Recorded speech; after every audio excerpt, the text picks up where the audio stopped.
ট্রাফিকের দায়িত্ব পালন করতেছিলাম। তখন আনুমানিক রাত 4টা এই গাড়িটা আসে হচ্ছে। তখন আমি সিগন্যাল দিই, সন্দেহ হয় কারণ সামনে লাল নীল বাতি জ্বলতেছিল।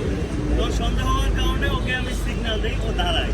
দাঁড়ানোর পর আমি ওকে জিজ্ঞেস করি যে পরিচয়টা। সে বলে যে এটা এনটিভির গাড়ি, সে নেত্রকোনা বা শেরপুর থেকে আসছে। তারপর আমি বললাম যে ভাইয়া আমি একটু চেক করতে চাই আপনার গাড়িটা, আপনি একটু প্লিজ কোঅপারেট করেন। তারপর উনি বলতেছে যে কোঅপারেট আমি দেখে নিব বলেই আমাদেরকে চাপ দিয়ে গাড়িটা একবার ফুল স্পিডে বের হয়ে চলে আসছে। তখন আমার বন্ধু ছিল সামনে, সে সে সে ওই ডিল দিছে, একটা লাঠি ছিল একটা থামানোর জন্য, কিন্তু সে থামে নাই। তখন পাথরের একটা বাইক ছিল ওইখানে, বাইকার উনি আমাদের দুজনকে বাইককে নিয়ে ওনার পিছু নিছে। পিছু নেওয়ার পরে এই যে পিছনে যে ওভারব্রিজটা আছে এখানে আসার পরে আমরা ওর মানে মুখোমুখি হই, ওকে আমরা থামানোর চেষ্টা করি, কিন্তু সে থামতেছিল না।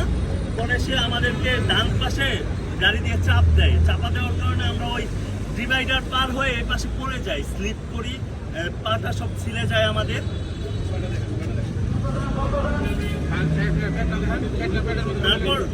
তারপর আমরা সাথে সাথে দাঁড়ায় যাওয়ার পর আমরা ওনার সাইড গ্লাসে বাড়ি দেওয়ার পর গ্লাসটা ভেঙে যায়। তখন উনি গুলি করে, প্রথম গুলিটা এসে আমার এইখান থেকে চলে যায় আর কি, ঘেসে চলে যায়। তারপর দ্বিতীয় গুলিটা উনি গাড়ি থেকে বের হয়। আমার ফ্রেন্ড সে হচ্ছে পিছন দিকে দৌড় দেয়, সে তার পিছু ওইদিকে হ্যাঁ দাওয়া করতেছিল। আমি চলে আসছিলাম সামনের দিকে, সে একটা পিস্তল হাতে নিয়ে সে হাঁটতে আমার ফ্রেন্ডের পিছু নিতে ওইদিকে চলে গেছে। সে 3টা ফায়ার করছে সর্বমোট, আমরা যতটুকু বুঝতে পারছি সে 3টা ফায়ার করছে।